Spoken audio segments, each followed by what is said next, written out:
اس نشست کے اعتبار سے میرا الوداعی تحفہ ہے آپ کے لیے،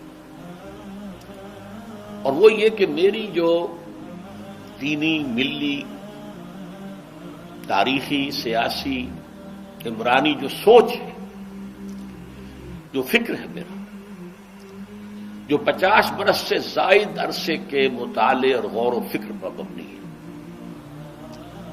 جس مطالعے میں میری آنکھیں بنیادی طور پر قرآن اور حدیث ہیں، لیکن یہ کہ دنیا کا مشاہدہ، کھول آنکھ، زمین دیکھ، فلک دیکھ، فضا دیکھ، دنیا میں کیا ہو رہا ہے، کیا کیا عوامل ہیں، ماضی کیا تھا، ہم کہاں کھڑے ہیں، اب کہاں جانا ہے، اس پر میری ایک سوچ ہے، میرا فکر ہے۔ پھر یہ کہ ہماری اخروی نجات کا دار و مدار کس چیز پر ہے۔ تاریخ کے بہاؤ کو نہ میں روک سکتا ہوں، نہ آپ روک سکتے ہیں، وہ تو ڈانگ بہتا رہے گا، اور اس کو فیصلہ کرنے والا صرف اللہ ہے۔ کسی فرد بشر کے اختیار میں نہیں ہے کہ وہ تاریخ کے بہاؤ کو موڑ دے۔ ہاں، محمد رسول اللہ نے موڑا تھا صلی اللہ علیہ وسلم، لیکن یہ ہے کہ ہم اس تاریخ کے بہاؤ میں تنکوں کی طرح بہتے چلے جائیں، یا یہ کہ ہمیں کچھ کرنا ہے۔ اس اعتبار سے میں اپنے فکر کا خلاصہ آج آپ کی خدمت میں پیش کروں گا، وہ میرا اس سلسلہ اجتماعات کے اعتبار سے الوداعی تحفہ ہوگا۔ اب میں آغاز کر رہا ہوں۔ پہلی بات، اس سبب میں 3 باتیں مجھے کہنی ہیں۔ سب سے پہلی بات یہ کہ زندگی کی سب سے بڑی حقیقت موت ہے۔ ہم بھلائے رکھتے ہیں، اپنے ذہن سے اسے دور رکھتے ہیں، لیکن واقعہ یہ ہے کہ زندگی کی سب سے بڑی حقیقت موت ہے۔ خدا کے منکر پیدا ہوئے ہیں، لیکن موت کا انکار کرنے والا تو کوئی پیدا نہیں ہوا۔ اس لیے میں نے آیت آپ کو سنائی، کل نفس ذائقۃ الموت، ہر سی نفس کو موت کا مزہ چکھنا ہے، ہر جاندار کو موت کا مزہ چکھنا ہے۔ ثم الینا ترجعون، پھر ہماری طرف لوٹا دیے جاؤ۔ تو زندگی کی سب سے اہم حقیقت موت، اور موت کے بعد رجوع اللہ، آخرت، یہ سب سے بڑی حقیقت ہے۔ ایک حقیقت سب مانتے ہیں، سب جانتے ہیں، دوسری حقیقت کے اوپر پردہ پڑا۔ میں نے اس اعتبار سے نوٹ کیا، یہ الفاظ قرآن میں 3 مرتبہ ہے، کل نفس ذائقۃ الموت، ہر جاندار کو موت کا مزہ چکھنا ہے۔ انبیاء اس سے مستثنا نہیں رہے، رسول اس سے مستثنا نہیں رہے، اولیاء اللہ مستثنا نہیں رہے۔ وقتی طور پر استثناء حضرت عیسیٰ کا ہے کہ ابھی وہ زندہ ہیں، لیکن عیسیٰ یاتی علیہ الموت، حضور نے فرمایا عیسیٰ پر بھی موت آئے گی، جب دوبارہ آئیں گے، زمین پر اتریں گے، پھر اس کے بعد ان پر موت وارد ہوگی، ان کی نماز جنازہ پڑھی جائے گی، انہیں دفن کیا جائے گا حضور کے پہلو میں، شادی بھی کریں گے، اولاد بھی ہوگی۔ باقی تو یہ ہے کہ کل نفس ذائقۃ الموت، سب کو موت کا مزہ چکھنا ہے۔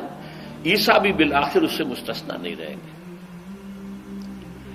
بلکہ قرآن میں ایک جگہ کہا گیا ہے أَفَإِن مِتَّ فَهُمُ الْخَالِدُونَ،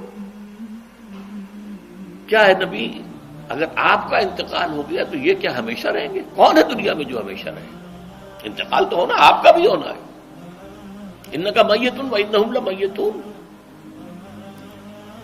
یہ تو مختصر ترین الفاظ تھے۔ اس سے آگے بڑھیے، سورہ انبیاء میں فرمایا کل نفس ذائقۃ الموت وَنَبْلُوكُمْ بِالشَّرِّ وَالْخَيْرِ فِتْنَةً وَإِلَيْنَا تُرْجَعُونَ، ہر جاندار کو موت کا مزہ چکھنا ہے، اور اس سے پہلے پہلے ہم تمہیں آزماتے رہیں گے، خیر کے ذریعے بھی، بھلائی دے کر، صحت دے کر، دولت دے کر، اولاد دے کر، شہرت دے کر، اور برائی کے ذریعے سے بھی، تنگ دستی دے کر، بے عزتی دے کر، اہانت دے کر، ذلت دے کر،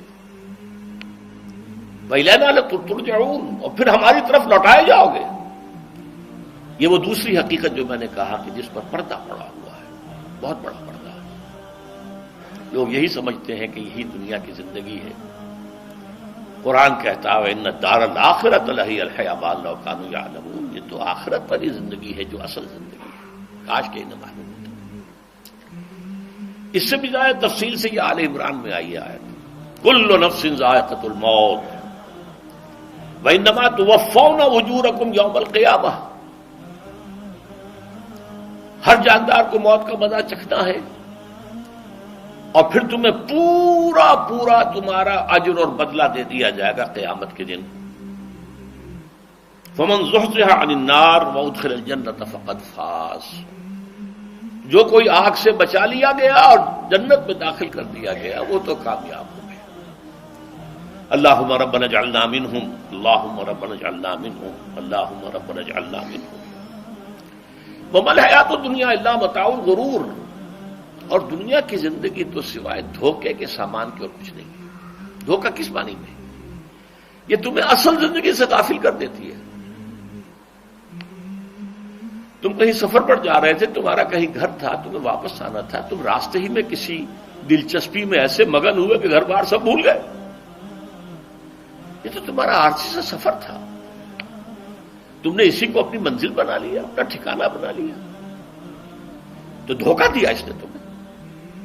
ویسے دنیا کی زندگی دھوکہ نہیں ہے، بڑی حقیقت ہے، اس لیے کہ حضور نے فرمایا انما الدنیا مزرعۃ الآخرہ، یہ دنیا آخرت کی کھیتی ہے، یہاں بوؤ گے تو وہاں کاٹو گے، یہاں کچھ کمائی کرو گے تو وہاں اس کا بدلہ ملے گا۔ اس اعتبار سے دنیا بہت بڑی حقیقت ہے، ایک ایک لمحہ بہت بڑی قیمتی شے ہے، لیکن اگر یہ دنیا تمہیں آخرت سے غافل کر دے تو اس سے بڑا دھوکے باز اور کوئی نہیں۔ یہ اصل دجال ہے۔ میں نے تقریباً 60 برس کی عمر کو جب میں پہنچا تھا تو موت کا انتظار شروع کر دیا تھا۔ میرے قریبی احباب کو معلوم ہے، میں کہتا رہا، یہ بھی کہتا رہا کہ بھائی میں اپنے حصے کا کام کر چکا ہوں، جتنی صلاحیت اللہ نے دی تھی، جتنی بھی میرے اندر استعداد تھی، میں اس کو بھرپور طریقے پر استعمال کر چکا ہوں۔ دم واپسی برسرے راہ ہے عزیز و اب اللہ ہی اللہ ہے، یہ میرا معاملہ رہا ہے 60 برس کی عمر سے۔ اس کے بعد اللہ نے مزید 14 برس دیے ہیں، یہ نافلۃ لک کے درجے میں میں کہتا ہوں، اس کا اللہ کا عطیہ خصوصی ہے، نفل ہے، ہمیشہ کہتا رہا ہوں۔ مسنون زندگی تو 61 برس ہے ہمارے حساب سے۔ علامہ اقبال کے بارے میں سنا ہے کہ رویا کرتے تھے کہیں میری عمر حضور کی عمر سے زیادہ نہ ہو جائے۔ وہ 6 مہینے کم ہی رہی ہے حضور کی عمر سے۔ جو حضور کی عمر تھی وہی حضرت ابو بکر کی، وہی حضرت عمر کی، وہی حضرت علی کی۔ ہاں، حضرت عثمان 82 برس کے ہوئے ماشاءاللہ۔ پھر یہاں کے مجددین میں سے وہی عمر حضرت شیخ احمد سرہندی کی، وہی شاہ ولی اللہ دہلوی کی۔ ہاں، شیخ عبدالحق محدث دہلوی رحمۃ اللہ علیہ 82 برس کے ہوئے۔ لیکن یہ میں کہا کرتا تھا مسنون عمر تو 61 برس ہے، جسے ہم 63 کہتے ہیں وہ اصل میں ہمارے حساب سے 61 بنتا ہے۔ وہ 63 قمری ہے، جو 9 دن کم ہے، قمری سال جو ہے وہ شمسی سال سے۔ بہرحال میں اس وقت سے منتظر تھا، لیکن جو بھی وقت اللہ نے دیا ہے اللہ کا شکر ہے، وہ مفید کاموں میں لگا ہے۔ ان میں خاص طور پر میں سمجھتا ہوں کہ اللہ کا مجھ پر سب سے بڑا احسان، اور مجھ ہی پر نہیں، بہت بڑے پیمانے پر لوگوں پر جو احسان ہوا ہے، وہ میرا 1998 کا دورہ ترجمہ قرآن ہے جو کراچی میں ہوا تھا۔ 1998 کے مارچ میں میرا بڑا آپریشن ہوا، دونوں گھٹنے تبدیل کیے گئے، لیکن 98 کے آخر میں، حالانکہ میں چل نہیں سکتا تھا، کراچی میں مسجد جو ہے اونچی ہے، دوسری منزل پر ہے، تو خاص ریمپ بنایا گیا جس کے ذریعے میں ویل چیئر پر مجھے لے جایا جاتا تھا۔ میں نے درس دیا۔ اس درس کی گزشتہ چند سالوں سے پوری دنیا میں جو گونج ہوئی ہے اللہ کے فضل و کرم سے، اللہ کا کوئی حکمت خداوندی اس کے ساتھ وابستہ ہے۔ اس میں میرے کسی کام کو دخل نہیں ہے، میری کسی کوشش کو دخل نہیں ہے۔ میں نے تو جو درس میں دیتا آ رہا تھا سن 85 سے دورہ ترجمہ قرآن، البتہ یہ بات ضرور ہے کہ میں نے محسوس کیا تھا کہ سن 98 کے اس درس میں دورہ ترجمہ قرآن کے مجھے خصوصی انشراح حاصل تھا۔ میری ساری گفتگو کا حاصل کیا ہے؟ دیکھیے، نظریاتی تحریکوں کا تعلق اشخاص سے نہیں ہوتا، ٹھیک ہے، کوئی اس کا داعی ہوتا ہے، کوئی اس کا مؤسس ہو جاتا ہے، کوئی اس کا آغاز کرنے والا ہوتا ہے، لیکن نظریاتی تحریک افراد سے وابستہ نہیں ہوتی۔ افراد آتے چلے جاتے ہیں اپنا اپنا حصے کا کام کر کے، جس کو جتنا مقدر ہے، جس کی جتنی اللہ تعالیٰ کی طرف سے توفیق ہے، وہ اپنا کام کرے گا، چلا جائے گا۔ یہ چمن یوں ہی رہے گا اور ہزاروں جانور اپنی اپنی بولیاں سے بول کر اڑ جائیں گے۔ مبارک ہیں وہ لوگ جنہیں قرآن کی بولی بولنا نصیب ہو جائے۔ وَإِنْ يَحْسَبُ أَنِّي مِنْهُمْ، مجھے گمان ہے، اللہ کا فضل ہے کہ میں ان میں سے ہوں، میں نے قرآن کی بولی بولی ہے، اور قرآن مجید کو جیسا کہ وہ ہے، ایز اٹ از، اپنے کو مذمومہ خیالات، اپنے کوئی ذہن سے زائدہ نظریات کو میں نے اس میں دخل نہیں دیا، جسے انگریزی میں آپ آبجیکٹیولی کہتے ہیں، خالص معروضی طور پر قرآن کو پڑھا، قرآن کو قرآن سے سمجھائے، یا پھر سیرت رسول سے سمجھائے۔ میں لفظ سنت کی بجائے سیرت استعمال کر رہا ہوں۔ قرآن مجسم حضور تھے صلی اللہ علیہ وسلم، اور حضور کی سیرت اور حیات جو ہے وہ قرآن مجید کی اصل تفسیر ہے۔ یہ حقیقت بھی بہت کم لوگوں کے علم ہے۔ وہ احادیث کا نام تو لیتے ہیں، احادیث بھی ہے، سیرت بھی تو احادیث ہی سے ہمیں ملتی ہے، لیکن میں خاص طور پر سنت یا حدیث کی بجائے سیرت کا استعمال۔ قرآن کی دو سورسز ہیں، قرآن خود اور سیرت رسول صلی اللہ علیہ وسلم۔